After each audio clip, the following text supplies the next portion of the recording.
안녕하세요. SAT 강의를 하고 있는 김민수입니다. 전 세계 어느 대학을 지원하더라도 특히 한국 대학 쓰는 친구들 같은 경우는 SAT 고득점이 반드시 필요한데요. 이런 목표를 달성하기 위해서는 한두 문제 더 맞히기 위해서 활용하는 그런 문제풀이 테크닉 또는 잡기술 같은 것도 물론 중요하지만 그 무엇보다 중요한 것은 역시 근본적 이해라고 항상 강조드리고 있습니다. 저는 이런 사람이고요. SAT와 AP 그리고 IB 강의를 하고 있습니다. 많은 학생들 그리고 학부모님들께서 흔히 간과하시는 부분이 있는데요. 바로 SAT가 언어나 영어에서의 능력을 평가하는 것이 아니고 학업 적성을 평가하는 시험이란 것입니다. SAT는 응시자들을 줄을 세워서 인구 전체에서 우리 아이의 성적이, 우리 아이의 학업 적성이 상위 몇 %에 속하는지를 측정하는 시험인데요. 여기서 키워드는 aptitude라는 단어인데요. aptitude, 적성이란 것은 타고나는 것이죠. 그리고 이것은 또 이제 IQ랑도 굉장히 높은 상관관계를 갖고 있는데요. 다시 말해서 IQ가 높은 친구들은 따로 공부하지 않더라도 SAT에서 시험 점수가 잘 나오도록 시험이 설계되어 있습니다. 그리고 저희는 과학적 사실로 IQ가 노력하더라도 오르지 않는 것이란 것도 잘 알고 있습니다. 그렇다면 학생들이 이런 질문을 가질 수가 있는데요. 아니 선생님, 그러면 SAT 공부를 열심히 하는 것이 무의미한가요? 또는 제가 드리는 노력과 시간 다 무의미한 건가요? 라는 생각을 할 수가 있는데요. 이 점에 대해서 간략하게 설명드리고 싶습니다.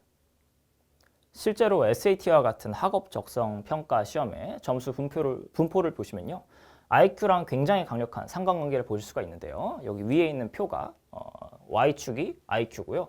X축이 SAT 점수입니다. SAT 총점입니다. 그리고 아래 나와 있는 그래프는 X축이 IQ고요. Y축이 ACT의 총점인데요. 사실 SAT나 ACT나 둘 다 학업 적성 평가하는 것은 똑같은 시험이기 때문에, 목표 같은 시험이기 때문에 제가 이런 자료를 가지고 왔고요. 자료를 보시면 지능이 굉장히 뛰어난 이제 130에서 140 정도 되는 친구들은 이제 별다른 노력하지 않고도 상위권 점수 획득하고 있는데요. 반면에 평균적인 지능 갖고 있는 친구들, 한국 평균이 110점 정도 되거든요. 그래서 IQ 110 정도 되는 친구들은 이렇게 중간 정도 되는 구간에 밀집되어 있는 것을 확인하실 수가 있습니다. 이에 대해서 컬리지 보드는 다음과 같이 설명하고 있는데요. SAT는 uncoachable, 그러니까 지도나 훈련을 통해서 점수를 올릴 수 없다라고 밝히고 있습니다. 다시 말해서 SAT는 응시자가 인구 분포에서 어느 위치에 속해 있는지를 보여주는 평가고 그 결과를 있는 그대로 받아들이고 현실을 직시해라 라는 메시지를 주고 있는 건데요. 쉽게 말해서 주제 넘게 굴지 말아라 라는 거를 좀 더 듣기 좋게 포장해서 말하는 거예요. 그렇지만 한국 학생들은 포기를 모르잖아요. 그래서 근본적 이해를 키우고 또 철저히 준비하면 아무리 평범한 학생들 같은 경우도 outlier, 그러니까 타고난 능력을 넘어서서 어떤 굉장히 좋은 퍼포먼스를 보이는 그런 이상치가 될 수 있다는 점을 제가 강조드리고 싶습니다. 네. 다시 미국 로컬 학생들 대상으로 한 통계 자료로 돌아와서 타고나기를 똑똑한 학생들은 별다른 노력하지 않더라도 방학 중에 조금만 공부해도 얘네들은 1500 후반에서 1600이 나옵니다. 애초에 그렇게 설계된 시험이니까 이상할 게 전혀 없어요. 그렇지만 대부분의 학생들은 그렇지 않고 한국인 학생들의 IQ 평균 110점 정도 되는 이런 친구들은 보통 평이한 점수를 받습니다. 이런 친구들이 좀 더 복잡하고 좀 더 근본적인 공부를 하고 좀 더 똑똑하게 시험에 접근했을 때 이런 식으로 시험 점수를 크게 올릴 수가 있게 되는 것인데요.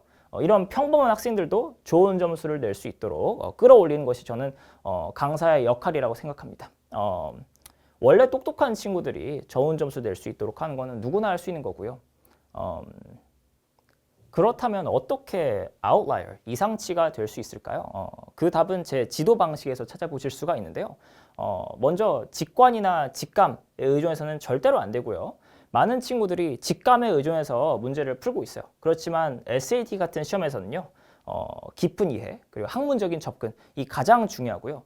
단순한 직감보다는 체계적인 사고를 통해서 문제를 푸는 것이 무엇보다도 중요합니다.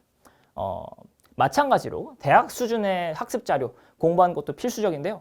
이를 통해서 고급 사고력, 그리고 문제 해결 능력 기를 수가 있고 시험에서 요구하는 수준의 사고를 할 수가 있게 됩니다.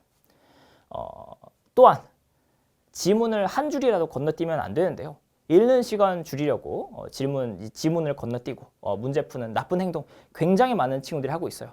그렇지만 그것 대신에 빠르게 속독하는 방법을 익히는 걸 전 추천하고요. 시간이 부족할 때 편법으로 이겨내려고 하면 한계가 굉장히 명확해요. 이거는 SAT를 넘어서서 평소 학업이나 또는 도전하는 과제 관련된 학생의 태도랑 굉장히 밀접한 관련을 갖고 있는데요. 안 된다고 도망치는 학생에게 낙오는 없습니다. 정리하자면 결국 아웃라이어, 이상치가 되기 위한 열쇠는 단순한 직감, 또 빠른 해결책 같은 것이 아니고 꾸준한 학습, 그리고 전략적인 접근에 있다라고 말씀드리겠습니다. SAT 문제풀이 과정에 대해서도 강조드리고 싶은 부분이 있는데요. 우선 문제를 먼저 읽는 것이 중요하고요.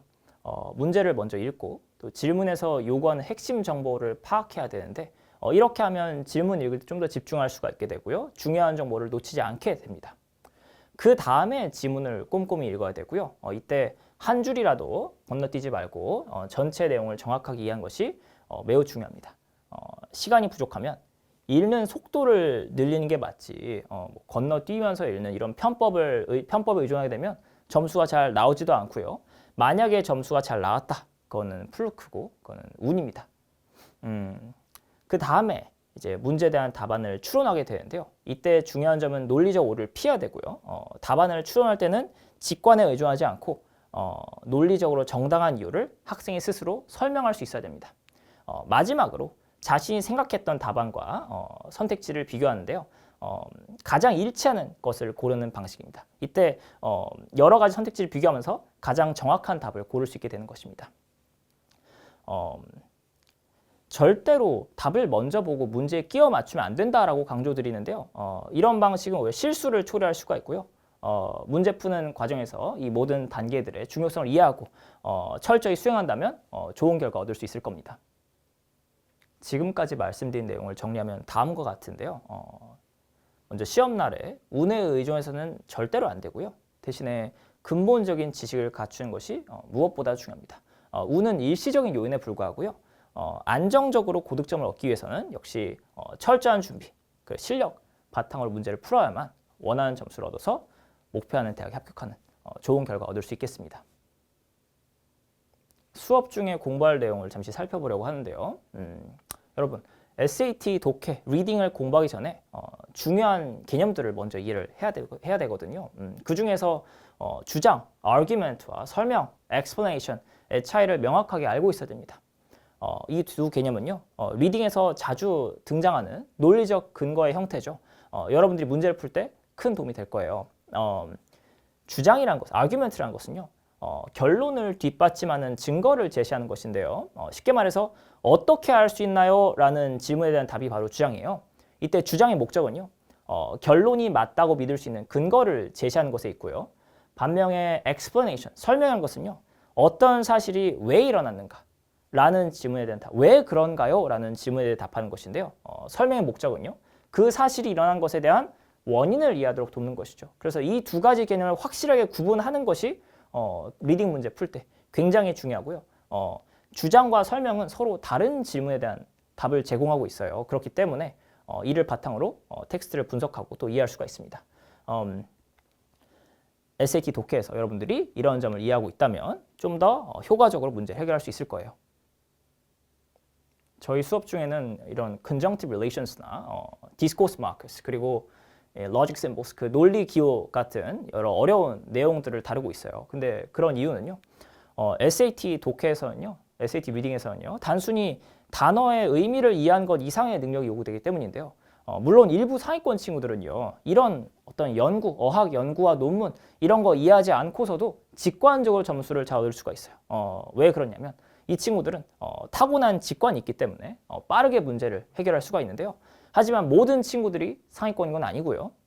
직관을 타고나지 못한 친구들은 그런 직관을 대신할 수 있는 이런 논리적이고 체계적인 학습을 통해서 직관의 이면에 숨겨진 단계들을 철저하게 연구하고 배우고 익혀야만 SAT에서 고득점을 얻을 수가 있게 됩니다.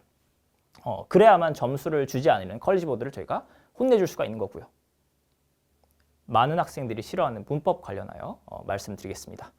문법 관련해서 문장 구조, clause element, syntactic function 이나 트리 다이어그램, 수영도 같은 도구들을 공부하고 있는데요. 이런 이론들을 반드시 공부해야 되는 이유가 있어요. 이런 이론들이 언어에 대한 깊은 이해를 돕고요. 그리고 논리적 사고, 정확한 문장 해석 같은 것들에 대한 기초가 되기 때문인데요. 안타깝게도 외국에서 공부하고 있는 많은 한국 학생들이 이런 이 문법 이론들을 싫어하는 경향이 있습니다.